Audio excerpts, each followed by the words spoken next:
Hello and welcome to Trusty Chords, the podcast which aims to celebrate music and those that create it. If you've taken anything away from the sort of artists I've had on this podcast in recent years, you can probably surmise I'm a bit of a fan of the more indie, alternative, punk and heavier genres. One of the groups that does manage to traverse all of those elements is the Menzingers, a punk-influenced outfit from Scranton, Pennsylvania, who this year celebrate 2 decades in the game. Releasing their first album in 2007, new records have been a regular occurrence for the group, who signed with the legendary Epitaph Records for 2012's On the Impossible Past and have stayed there ever since. Over the years, they've been pumping out plenty of brilliant records, playing countless live shows, and just generally being the very definition of unsung heroes in the world of music.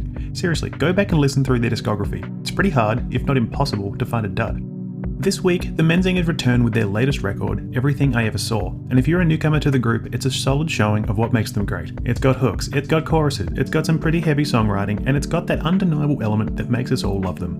A couple of days ago, I was lucky enough to have a chat with Greg Barnett, vocalist and guitarist of the Menzingers, about the band's history, their new record, and our shared love of the Mountain Goats. Stay tuned for Greg and I launching the Full Force Pittsburgh tribute podcast at some point in the faraway future. Anyway, have a listen to the Menzingers' Everything I Ever Saw, have a listen to our chat, and I'll see you at the end of the episode for some general housekeeping.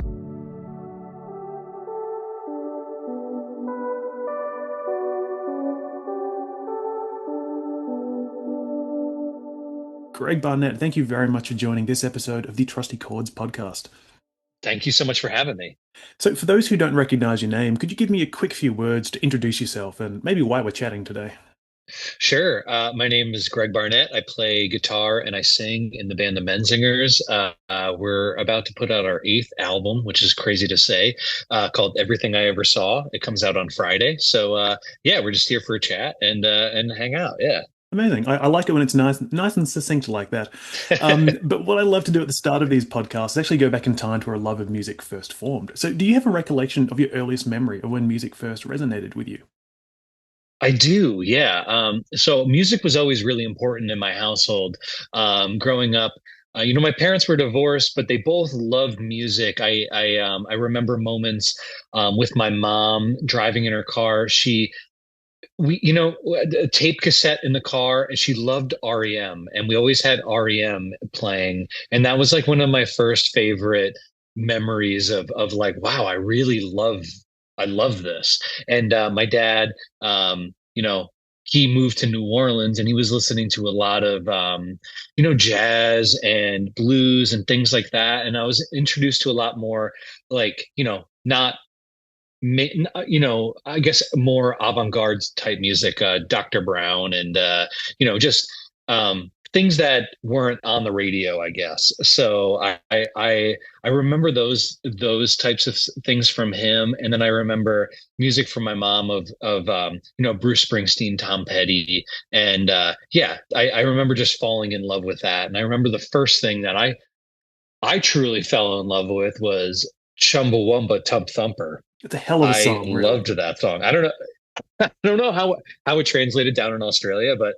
it was such a massive hit in America. And I remember when that was on the radio all the time, it was like the song that I needed to hear. I couldn't hear it enough. And that was like one of the first loves of like, I'm obsessed with music, I remember. I mean, it's such a great, even to this day, it still holds up really well, but it was a huge song here as well. Yeah, I bet. Yeah. But so I guess you go from listening to the likes of REM on your mother's side, and then your father's side, you got this sort of the bluesy, more jazz sort of side of things with a bit of a love of Bruce Springsteen in there. Yeah. How do you then go into the more punky sort of vibe that I guess people know you for? Sure. Me and my brother, we were just obsessed with music. We loved skateboarding, kind of found a lot of music through like a lot of kids do, Tony Hawk, pro skater, right?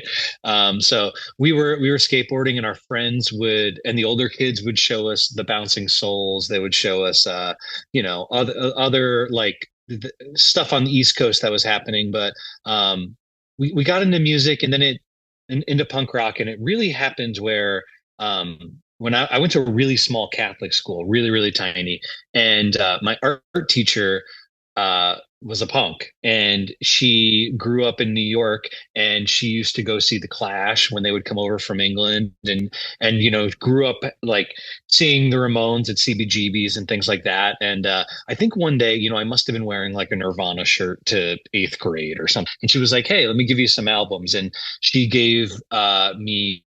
Hi there, just dropping in with a quick note here to let you know that while we were chatting, the audio on Greg's side actually dropped out for a moment, so we missed a little bit of what he said, but thankfully he told me later we didn't actually miss too much. Anyway, just wanted to explain why this might have sounded a little bit weird. Let's get back to it.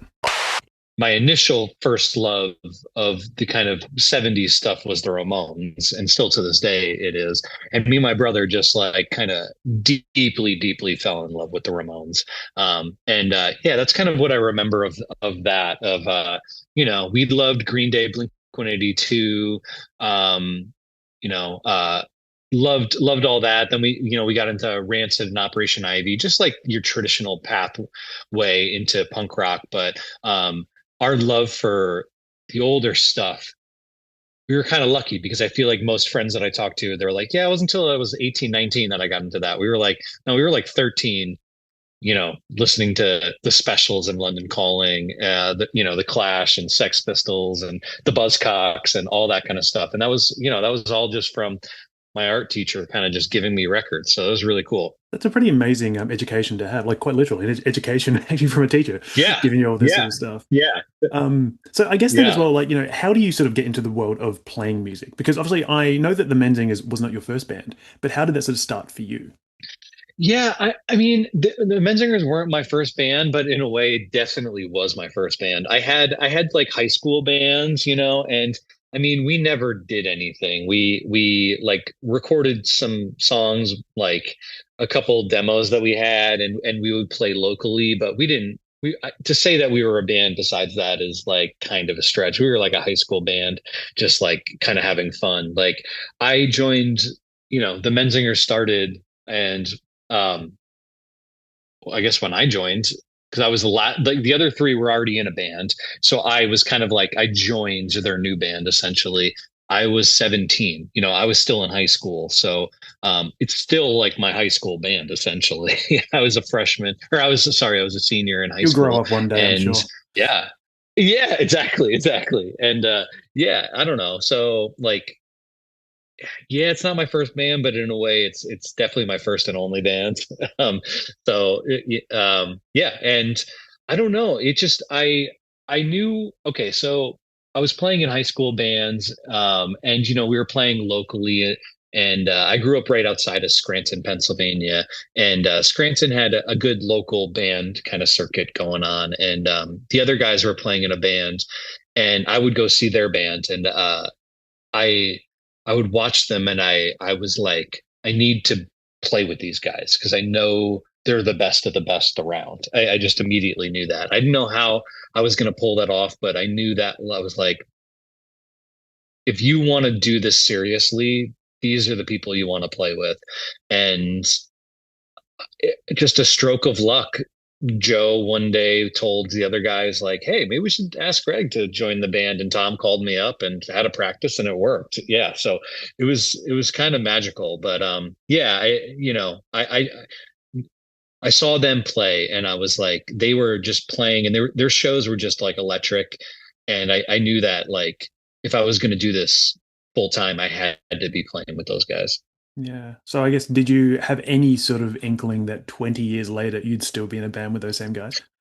You know what I mean? um, I no, because like you as a kid, you don't think that far, right? To think of like being in your late 30s, that's absurd. That's ancient. That's like you're about to retire kind of age. So all like truly, my only dreams of doing this was there was a club in northeastern Pennsylvania called Cafe Metropolis in Wilkes-Barre, and that's where we would all play. And it's a 200 cap club. And my dream was like, I just want to play a show in front of 200 people that are going wild and having a blast, And then that happens, and then you're like, well, maybe we can play the bigger place. And then so like my dreams were never as big as this band had become. To be completely honest with you, I just didn't really know if it was possible. It was like my dreams are always like I just want to play DIY shows and have people climb all over each other.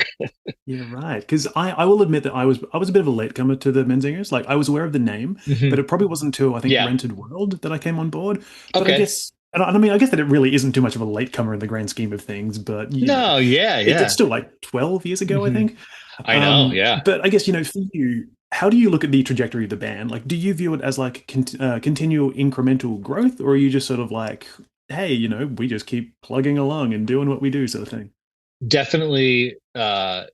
Continued growth. It's funny because I think about this a lot. Like we've never been a band that had kind of overnight success or kind of just like blew up after an album or anything. It's always been like these steps that we've taken for the last 20 years.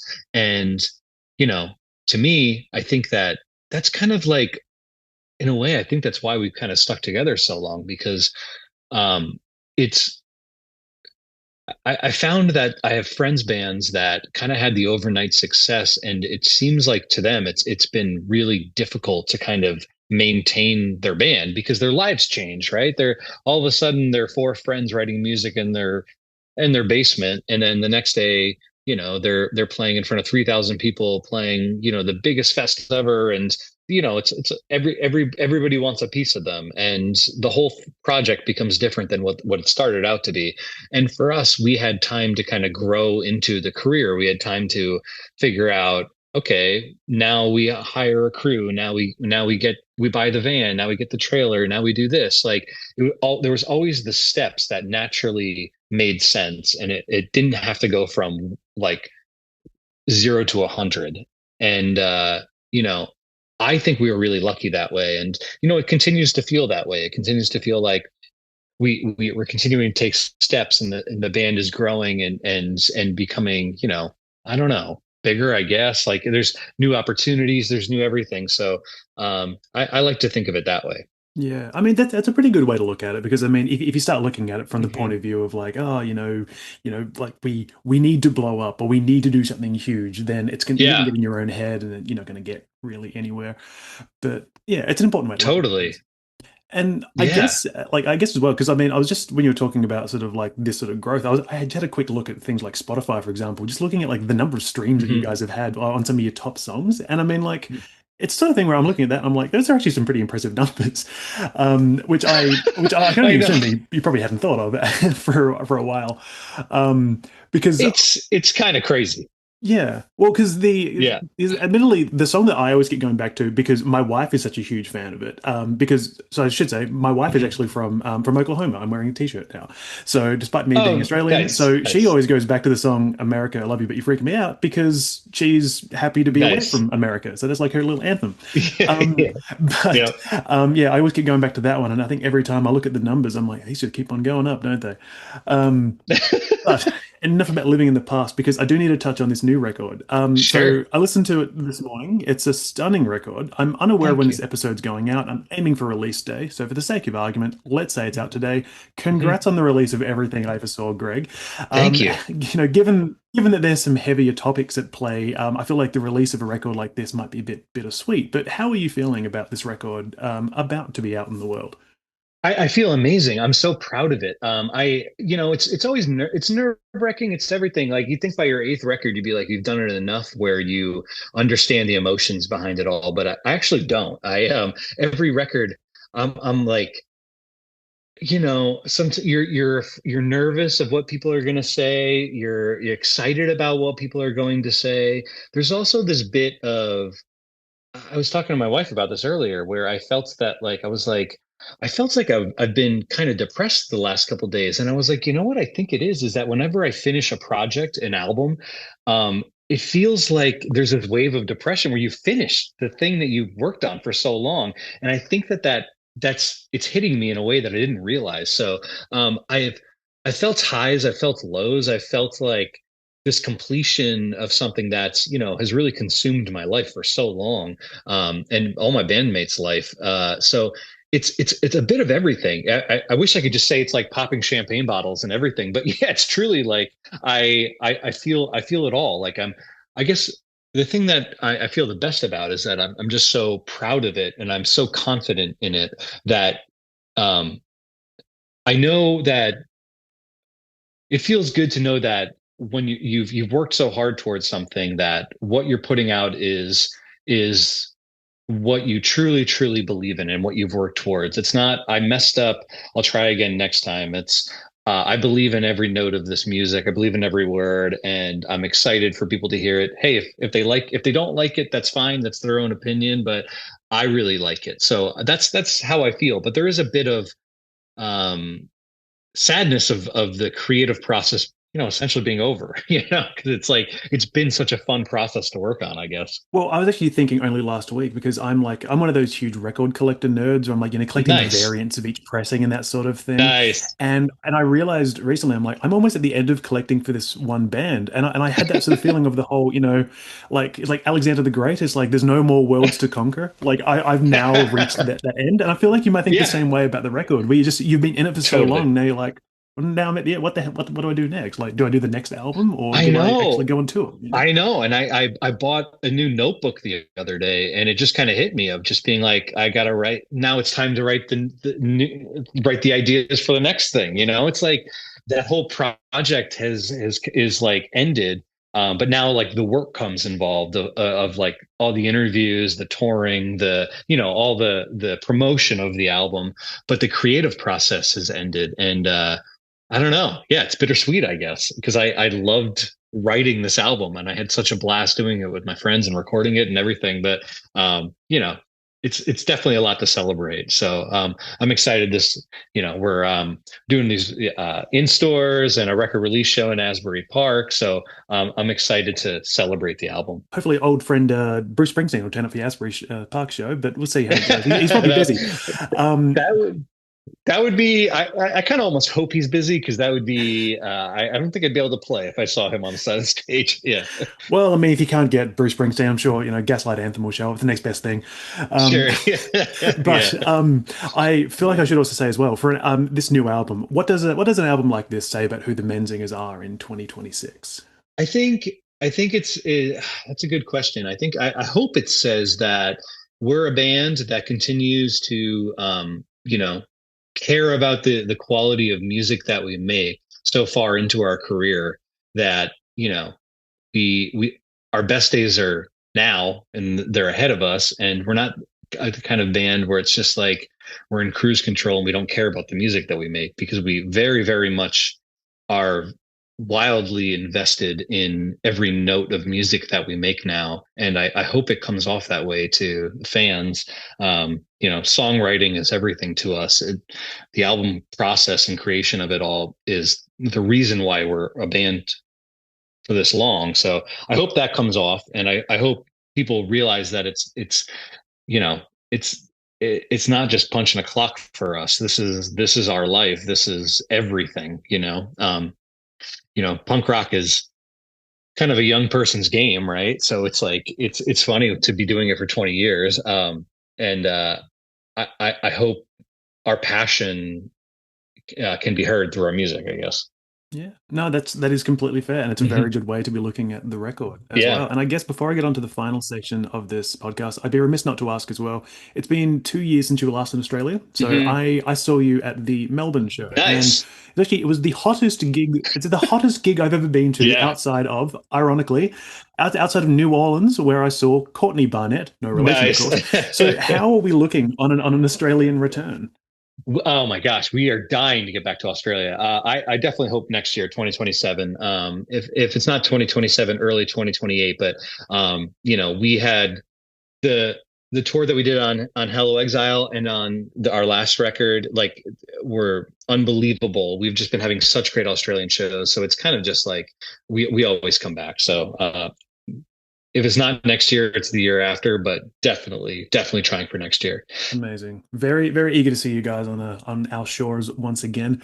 But I guess before that, I should get down to the final portion of this podcast. So Trusty Chord sees me follow a very labored concept where I follow the 1, 3, and 5 structure of standard chord. So I ask about one artist that's been impactful, 3 albums that have been influential, and 5 songs you can turn to. It's a very Sure. lofty question to suddenly just throw at you, but I'm determined to make it happen. So my first question, Greg, who is the one artist that would have inspired you the most, whether it be personally or creatively? I wrote this down, thinking about this question, and now that you just said it, I'm wondering if it's so heavy. It's so heavy to me. I'm like who inspired? I've had so many different stages of intense inspiration from music that it's really hard to narrow it down to one. Well, I should Um, also say then as well, if you need to have any honorable mentions, completely fine. okay, These are no hard and fast rules, so feel free to name whatever you need. I'll say that. I love that. Okay, so I need to say like an early chapter of my life. I need to say Kurt Cobain. Kurt Cobain, being left-handed, just like how I grew up. The songs they hit me at such a Nirvana and Kurt Cobain specifically just hit me at such a in such an intense way. Like I can't really describe it. It just made me want to make music. The people in high school that I was making music with, like the three of us, we were just completely obsessed with Nirvana and specifically just Kurt Cobain.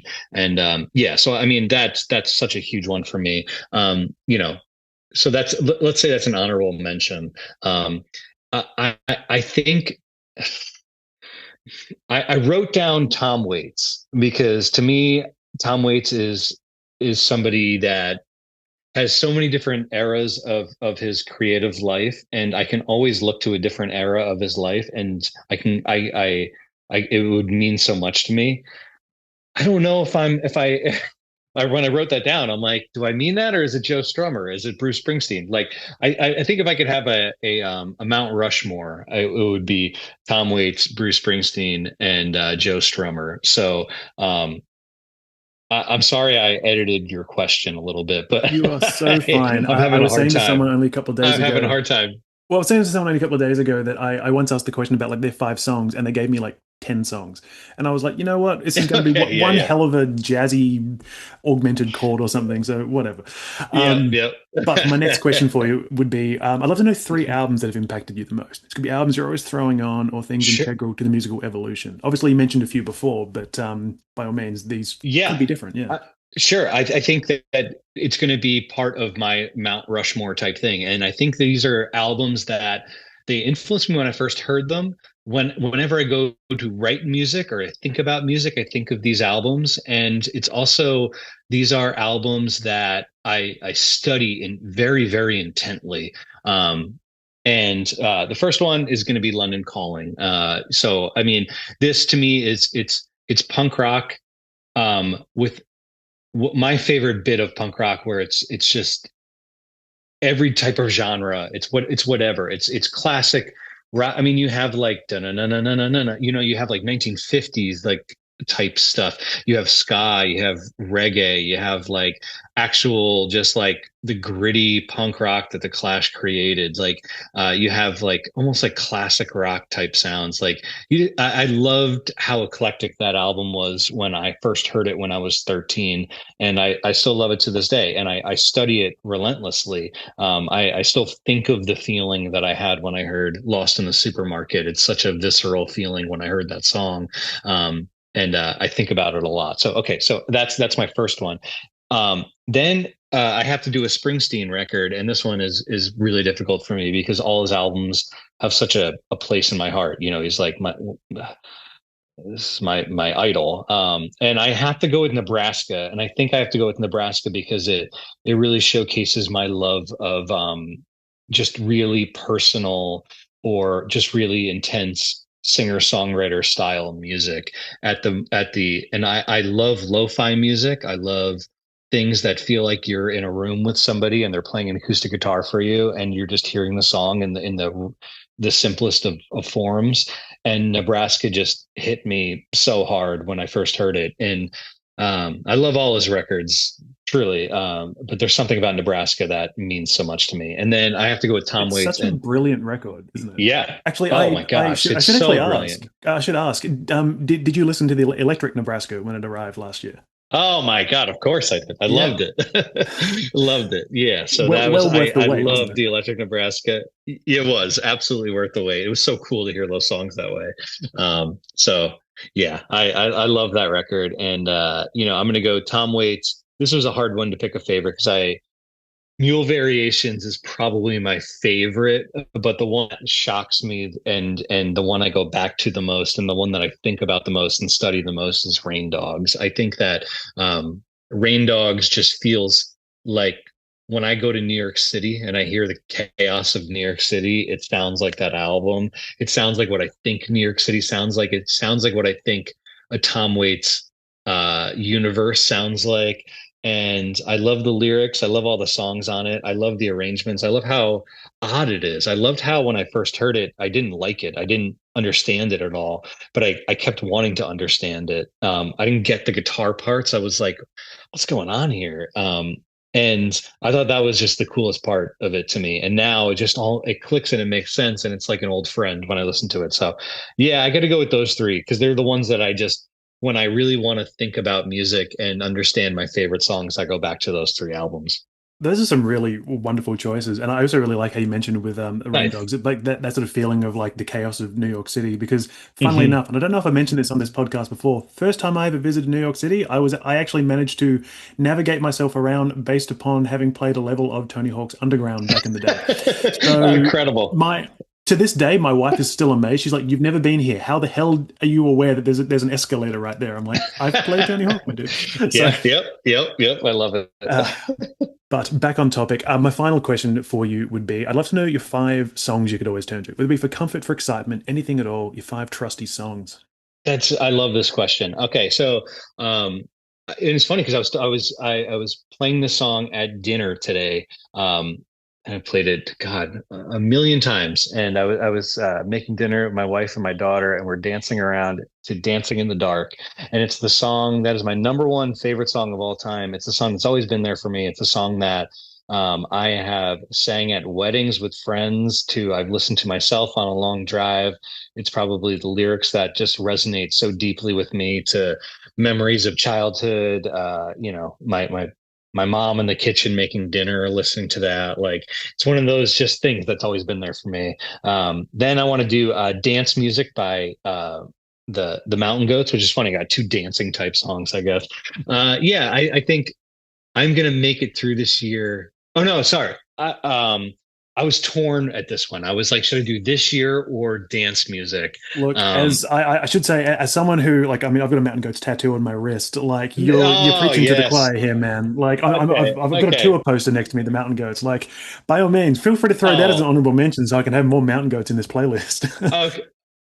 Okay. Well, and then if I'm being like truly honest, I'm doing like I got to do like Jenny, going to Georgia, like these songs that like color in your cheeks, like songs that just like have resonated and changed my life forever. I love the Mountain Goats. They're one of my favorite bands of all time, and this was a hard one to pick. You know what? Because when I think of Mountain Goats, I think of like, what's your favorite song? I'm like, well, this year, I love the what I feel when I hear this year. When I go see them live and everybody's singing along to "I'm gonna make it through this year if it kills me," like it means so much to me. But if I'm like alone by myself and I hear, Jenny or "Color in Your Cheeks" or "The Mess Inside," I don't know. So I have a bunch of honorable mention Mountain Goat songs, I guess. Going to Georgia. That was like my first favorite. Same Okay, here. so let's just settle with yeah, let's settle with dance music. I'll keep going. Okay, so next one is going to be Tom Petty, "Time to Move On" off of Wildflowers. So this song I heard a lot, but then it was in 2020, and I know everybody had a really hard 2020. Some people like it was good for them. For me, it was really tough. Um, Time to Move On was the song. Like when I think about the song, I like want to cry. Like it was my song of 2020. It was the song that got me through very, very intense things in my life that happened then. And I would just listen to the song over and over again. It's time to move on. It's time to get going. What lies ahead, there's no way of knowing. And it was so simple. And the song just meant so much to me. And I played it to death over and over and over again. And when I think about that song, I'm just like, it helps me feel like like I could get past whatever's happening. So that song's always, I don't want to say it's always been there for me because I kind of just not that I discovered it in 2020, but I discovered how emotionally resonant it was for me in 2020. So I'm gonna go with that. Tom Petty, "Time to Move On." That one really means a lot. Um, I want to do "Lost in the Supermarket" by The Clash that we were talking earlier. I think that was probably my first favorite Clash song. I think everybody was like, you got to listen to London Calling, all these heavier songs. And I heard Lost in the Supermarket, and I was like, this resonates with me even more than all the like Clamp Down and the heavier punk songs. Like something about the lyrics, something about just the music. It felt so sad and so poignant to me, and I loved it when I was 13. I still think about that song every week. I don't know. I love it. It means a lot to me. Um, and I had to do a Tom Waits song, and I couldn't really pick. I was torn, but there's a song off. I think it's on. It's one of his this is '90s records, called "Who Are You," and I love this song because "Who Are You This Time," and it resonates with me so much. Of whenever I listen to it, it's like, who am I trying to be in this moment? Who do I want to be? And I don't know. I love music that I listen to, and I can just really makes me reflect on who I am as a person. And that song, every time I hear it, really makes me kind of think about who I am. Especially like who are you right now? Who do you want to be? Who have you been? And I don't know. I love that song. I mean, Tom Waits can do no wrong, really. I mean, Yeah. he's an absolute genius. Like, I just wish he was still Yeah. actually sort of like, releasing a bit more music and I all that know. sort of I know. thing. But yeah, Yeah. I mean, yeah, I think that song was from Bone Machine, which again, It is on stunning Bone record. Machine. Yes. Yeah. Love Um, Bone Machine. Yeah, I love that record. Look, amazing choices, and frankly, anyone who mentions the Mountain Goats and is able to mention more than just this year gets my utmost respect. So this is where I need to say, Greg Barnett, Oh, thank you so very much for your time today and for being part of the Trusty Chords podcast as well. thank you so much. Wonderful name for a podcast. And anytime you want to deep dive into Mountain Goat songs, I can nerd out so deeply with you about the weirdest, nerdy B-sides, whatever it is. Yeah. I've clearly found my people, and I can say the next time that I launch some sort of like Mountain Goats podcast, you'll be my first port of call. So don't you worry at all. I love it. I love it. Amazing. Thank you for listening to Trusty Chords. If you listened to this episode and enjoyed it, I'd really appreciate it if you were able to take a few moments to like, follow, share, and review this podcast on your preferred platform of choice. As always, there's no obligation to do so, but considering it helps the podcast reach, I am forever grateful if you do. As always, I am over on Instagram and Facebook at Trusty Chords Podcast, all one word, and I've also got the blog on my website, which is tylerjenke.com. That's TYLER/Trusty Chords Podcast, all one word. That's where you can find a list of all the songs chosen by my guests each week, along with a playlist of all the songs chosen thus far. You can also find a link to the Buy Me a Coffee platform, where you can throw me a few dollars to keep this podcast running, if you feel so inclined. I also need to thank Greg Barnett for spending his time with me this week for the podcast, and to Dave from Diamond Creative for helping to organise the chat too. But once again, thank you kindly for listening, and I hope to see you all again next week as I continue to celebrate music and those that create it.